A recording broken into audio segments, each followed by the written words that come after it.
Hi, I'm here with Gabriel Esteban, the president of Seton Hall University. Thanks for being here. Thank you. Good morning, Sarah. We have many college presidents who come through here talking about the importance now of managing change as a leader. Why is that something that's so important these days, and what does it mean? Yeah, I think in most organizations, not just higher ed, but there's always a reluctance, the inertia, I guess, associated with most institutions. And that inertia makes it difficult to change, so to speak. But we forget sometimes that the world has evolved significantly since the Great Recession.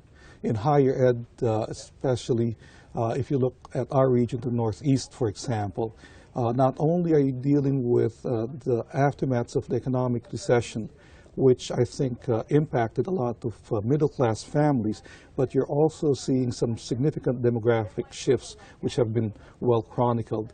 And it's ultra-competitive in the Northeast just because of the sheer number of higher education institutions. So it's not a matter of whether or not you should be changing, it's a matter of how do you manage that change so people are on board and are willing to go with you as you shift strategies and so on. So when you decide that you need to move the inertia and make a change, shift a campus, where do you start? Yeah, I think it all starts with getting people involved in that whole process. In our case, we started with our strategic planning process where we involved the university community. So everyone had some say in terms of what we might be looking at for the future. So everyone understood where we were coming from, and everyone understood why there are reasons that we may need to change, so to speak. So once you get that buy-in, that goes a long way. Then you have to constantly communicate, set guideposts, for example, so you can move forward. Everyone knows that you're moving forward. In our case, after we had that initial, once we got approval from the board, when I became president, we started town hall meetings. Okay, once a year, and I actually meet with small groups of faculty, staff, randomly selected, groups of 6 to 8 people every 2-3 weeks, and where we talk about some of the things we're working on, how it fits towards long-term goals, and open the floor to questions. So these sessions might last an hour and a half. I think the longest was 2 hours.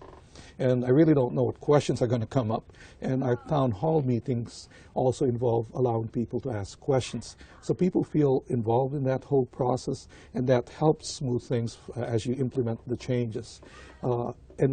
Changing an institution or changing the direction of a university, it's almost like steering a ship, a large ship.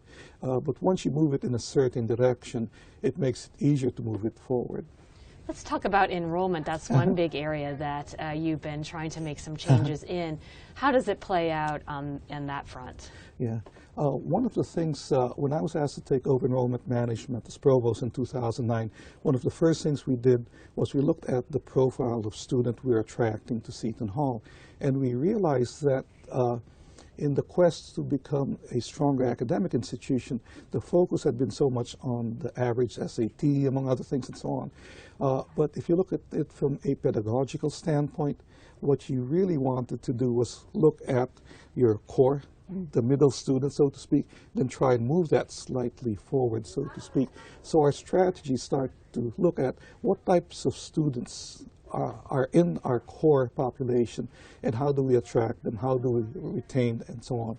So since fall 2009, our SAT average has gone up, counting this fall, probably 95 points, okay, which is significant over a 6-year period.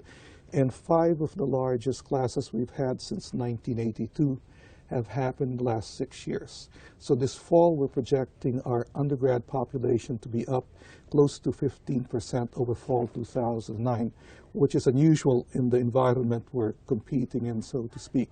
At the same time, one of the things we're committed to is make sure that we serve a diverse population, and diverse meaning not just in terms of ethnicity, but also roughly 30% of our freshmen are still first generation, and roughly 28% of our undergrads are Pell eligible. And we monitor that from year to year. We also look at geographic diversity, and the percentage of New Jersey students has steadily steadily declined actually. From when we started, I think it may be close to 10 percentage points less. So it's that constant push and identifying segments of students who do well in a Seton Hall environment. And I think one of the things we try and tell our recruiters and tell the board is we want students who are hungry, students who want to be at Seton Hall and prove that they belong, which is a very different mindset versus someone who thinks that they deserve to be at Seton Hall because of A, B, C. So we'd rather have someone who wants to roll up their sleeve and work. So. That leads me to my question about your mission as a Catholic institution. That also has been changing in today's environment. How do you see that piece of your identity evolving? Yeah, it's a key piece of who we are. Early on, one of the challenges we had is we're a diocesan university. There are only 9 diocesan colleges or universities in the U.S.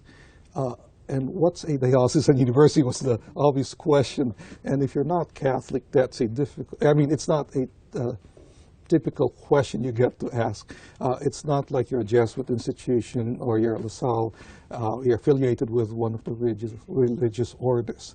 So that was one thing. So one of the early questions was, what do we do?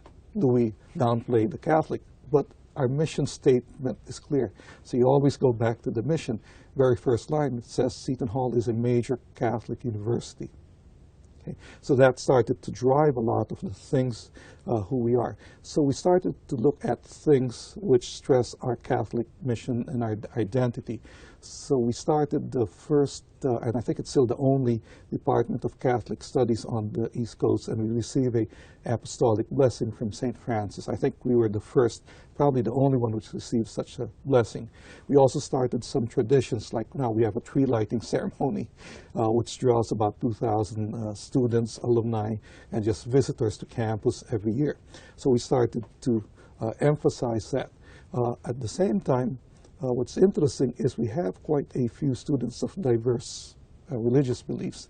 And they say that in chatting with them, they say that the reason why they like Seton Hall, it's a place where they can be spiritual, which is a fascinating answer because they're not Christians, but they feel safe to be spiritual at Seton Hall.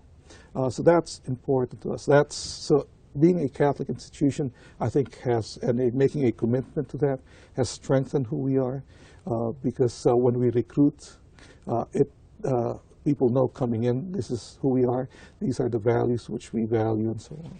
Thank you very much for being here with us today. Well, thank you.